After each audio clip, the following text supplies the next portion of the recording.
Two youngsters knock on a house door. A middle-aged woman opens it, and one of the youngsters smiles and says, "Sorry to disturb you, ma'am, but we're collecting for the local children's home." The lady turns her head and yells, "Johnny, pack your things." Three guys are traveling on business, and they go into a hotel to rent a triple room. The room costs $30. The guys are okay with it, and they each pay $10. They take their keys and they go up to the room. But just as they leave, the manager realizes he made a mistake and that their new price is only $25 per triple room. So he sends up the bellboy with the $5 difference. But the bellboy doesn't seem to know how to split the $5 between the three people, so he just gives each of the three guys $1 and he pockets the remaining $2. That means that each guy paid $9 instead of the $10. 9 times 3 is $27, plus 2 that the bellboy pocketed is $29. So, can anyone please tell me, where the heck is the remaining $1? I hate it when I run out of toilet paper and I gotta make the trip to the grocery store in really small steps. Tom: did you ever see a catfish? Joe: sure I have. Tom: how did it hold the rod? You know you're getting old when there's nothing left to learn the hard way. The following are drinks and the personality traits purported to belong to the women who drink them, and a subsequent regular type man's approach. Drink: beer. Personality: casual, low maintenance, down to earth. Your approach: challenge her to a game of pool, lose her by shots. Drink: blender type drinks. Personality: flaky, annoying, a pain in the ass.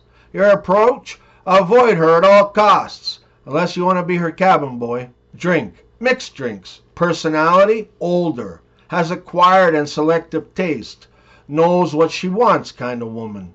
Your approach: you won't have to approach. She'll send you over a drink. Red or white wine. Personality: conservative, classy, and sophisticated.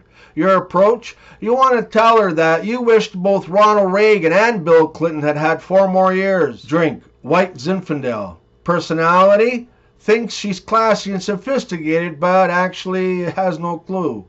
Your approach: make her feel smarter than she actually is. Drink: shots.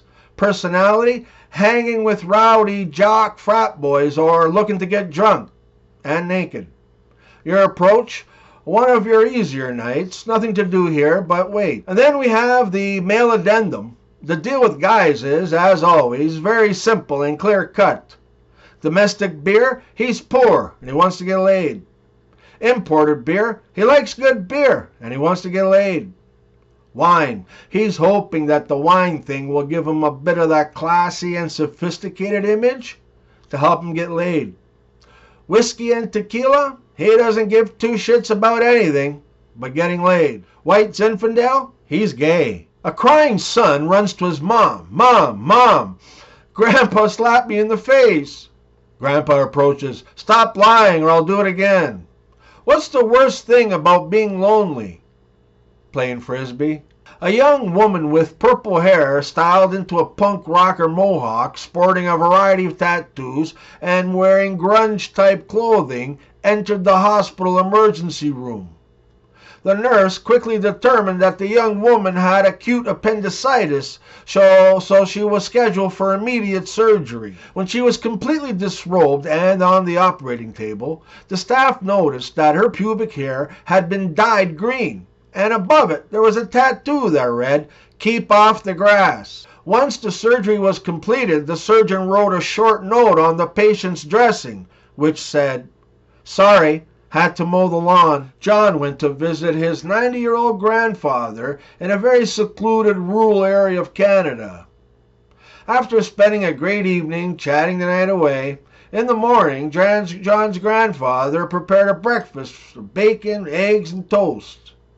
However, John noticed a little film-like substance on his plate, and he questioned his grandfather, asking, "Are these plates clean?" His grandfather replied, "They're as clean as cold water can get 'em. Now just go ahead and finish your meal, John." For lunch, the old man made hamburgers, and again John was concerned about the plates, as his appeared to have tiny specks around the edge that looked like dried egg. And so he asked, "Are you sure these plates are clean?" Without looking up, the old man said, "I told you before, John, those dishes are as clean as cold water can get 'em. Now don't you fret. I don't want to hear another word about it." Later that afternoon, as John was leaving, his grandfather's dog started barking and growling and wouldn't let him pass.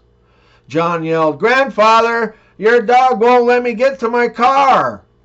Without taking his eyes off of the football game the grandfather was watching, the old man shouted, "Cold water, go lie down!"